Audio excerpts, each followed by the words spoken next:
वसुधैव कुटुंबकम, one earth, one family, one future. G20 has been historic, लेकिन सिर्फ भारत के लिए नहीं बल्कि पूरी दुनिया के लिए। G20 2023 जो कि भारत की प्रेसिडेंसी के अंडर न्यू दिल्ली के भारत मंडपम में होस्ट किया गया और जिसमें G20 लीडर्स जैसे यूएस के प्रेसिडेंट जो बाइडेन, यूके के PM Rishi Sunak, Emmanuel Macron, Justin Trudeau etcetera ने शिरकत की, वो ग्रुप ऑफ 20 यानी G20 के ऑर्गेनाइजेशन का सबसे इन्फ्लुएंशियल और सब्सटैंशियल समिट बन के उभरा, जिसमें वर्ल्ड लीडर्स का अनप्रेसिडेंटेड कॉन्सेंसस देखने को मिला। शी जिनपिंग और पुतिन की एब्सेंस के बाद ये अनुमान लगाए जा रहे थे कि G20 को उसकी डिजायर्ड इम्पोर्टेंस नहीं मिलेगी, but Indian leadership has written a new history as always. कुछ ऐसे रेजोल्यूशंस लिए गए जिसने जियोपॉलिटिक्स की काया पलट कर दी, जैसे जानते हैं आज के वीडियो में। Let's go. One earth, one family, and we share one future. Al Jazeera ने सुर्खी लगाई, China president Xi's absence from G20 won't affect summit consensus. G20 या अब G21 ग्लोबल लीडर्स का इंटर गवर्नमेंटल ऑर्गेनाइजेशन है जो कि वेरियस सब्जेक्ट्स जैसे global economy, financial stability, trade and commerce, climate change, sustainable development और ग्लोबल पीस जैसे मुद्दों को एड्रेस करता है। G20 85% of global GDP, 78% of global trade and nearly 2/3 of global population को रिप्रेजेंट करता है।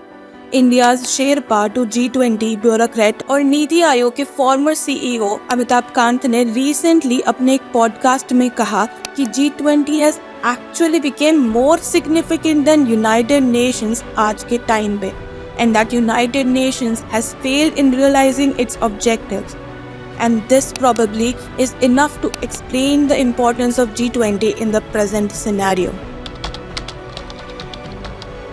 More than 70 historic resolutions were taken during this summit. अगर कुछ की highlights की बात करें तो African Union was added to G20, यानी G20 ऑफिशियली G21 बन गया, जिससे रिलेटेड हम पूरी बात आगे वीडियो में करेंगे। In addition global biofuel alliance पे कंसेंसस आया, यूके ने हाईएस्ट एवर यानी 2 billion USD green climate fund को अलोकेट किया और एक MOU भी साइन किया गया for India Middle East Europe corridor, which is a deeply strategic move. Russia Ukraine war पे डिस्कशन किए गए और पीस की रिक्वायरमेंट पे भी ग्लोबल कंसेंसस मिला। क्रॉस बॉर्डर पेमेंट्स पे, क्रिप्टो असेट पॉलिसीज पे, क्लीन एनर्जी पे, ग्लोबल स्टॉक मार्केट्स पे और ग्लोबल यूनिटी को रिप्रेजेंट करते हुए G20 लीडर्स ने कई कमिटमेंट्स दिए। इसके अलावा इंडियन एथोस और कल्चर का शानदार प्रदर्शन किया गया। G20 डाइनिंग एरिया में भी नालंदा यूनिवर्सिटी के रूइंस को रिप्रेजेंट किया गया to showcase the rich educational history and heritage of Bharat. इसी के साथ PM Modi chair the summit as the prime minister of Bharat and not India, और कई बायलैटरल डिस्कशंस भी किए गए which will be tremendously useful for India to become a global leader in near future. African union को G20 में permanent member की seat दी गई, which was the biggest moment of the summit, जब external affairs minister S Jaishankar African union के chairperson अज़ालिया असमानी को अपनी seat पे लेकर आए and how he hugged PM Modi. पर अफ्रीकन यूनियन को G20 में ऐड करने की नीड क्या थी?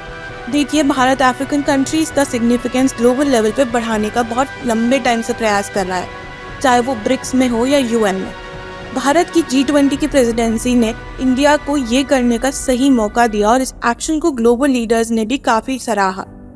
दरअसल अफ्रीकन यूनियन 55 कंट्रीज का और 125 करोड़ की आबादी का और 11th global largest economy with nominal GDP of 2263 billion US का रिप्रेजेंटेशन है। More than how it deserves to be in the group, इस चाल के पीछे काफी स्ट्रेटेजिक मोटिव्स है।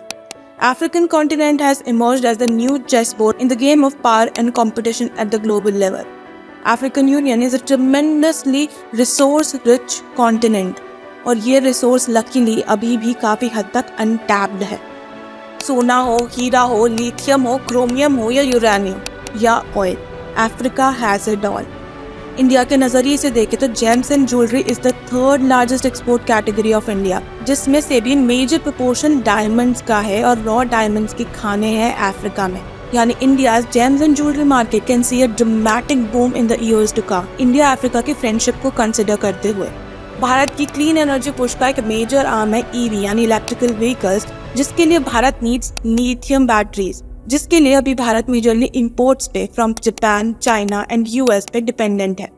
चाइना और यूएस दोनों ही इंडिया के स्ट्रेटेजिक पार्टनर्स तो है, लेकिन बहुत रिलायबल नहीं, क्योंकि भारत अब पावर प्ले में नहीं फंसना चाहता और यहाँ इंडिया की रेस्क्यू में आता है अफ्रीका। भारत को सेल्फ सफिशिएंट बनाने के लिए इस सेक्टर में और उसकी क्लीन एनर्जी कमिटमेंट्स को पूरा करवाने के लिए, साथ ही साथ ईवी इंडस्ट्री में भारत को ग्लोबल लीडर बनाने के लिए अफ्रीका के lithium reserves can be highly beneficial. कुछ सिमिलर केस है भारत के ऑयल इंपोर्ट्स का, जिसके लिए भी भारत रशिया और मिडिल ईस्ट पर हाईली डिपेंडेंट है अभी, और ये हम सब जानते हैं कि भारत की एनर्जी सिक्योरिटी के लिए सोर्सेज को एक्सपैंड करने की सख्त जरूरत है। Africa is here as well. Also global south के कॉज को प्रमोट करने के लिए, इंक्लूसिविटी को G20 में बढ़ाने के लिए और चाइना को कॉम्बैट करने के लिए अफ्रीकन यूनियन और भारत की दोस्ती बेहद जरूरी थी। ज्योग्राफिकली भी देखें तो वेस्टर्न इंडियन ओशन अफ्रीका की ईस्ट कोस्ट से डायरेक्टली कनेक्ट करता है और मैरीटाइम ट्रेड और सिक्योरिटी के लिए स्पेशली स्वेज कैनाल के बाद, और India Middle East Europe corridor जिसको भी G20 में अभी लॉन्च किया गया, उसके लिए भी African union has a key role to play. Tropical location के कारण African union is also a strategic partner of Bharat in its solar mission. As a matter of fact, Bharat सरकार की ministry of commerce and industry के data के हिसाब से bilateral trade between Bharat and Africa stood at $98 billion in 2022-23 from just $7 billion in 2001. In fact, Bharat की companies Africa में $176 billion का investment करने वाली है in near future according to Afcons. In short, कहानियों के हिसाब से अफ्रीकन हीरो को भी पत्थर मानते थे पास्ट में, यानी उन्हें हीरो की परख नहीं थी। और जैसा कि भारत में कहावत है, हीरे की परख सिर्फ जौहरी को होती है, एंड इंडिया इज दैट जौहरी in case of Africa. Bharat अब US, Russia, China, Japan, UAE जैसे नेशन से दोस्ती बढ़ा रहा है, लेकिन डिपेंडेंसी कम कर रहा है। जहां भारत का पैसा जा रहा था, अब उन सेक्टर्स में भारत में फॉरेन कंट्रीज का पैसा आ रहा है। We are an enormous global consumer and emerging producer as well. Global leaders are cheering for Bharat's leadership. Geopolitically, Bharat is set to emerge as a global leader बहुत सारी अलग-अलग fields में, especially in deep tech, green hydrogen, solar power, automobiles and mobility, soft economy, arts, digital market, and much more. So, कुर्सी की पेटी बांध लो because Bharat is now all set to witness the thrill of development and responsible growth like never before, seen from a global eye.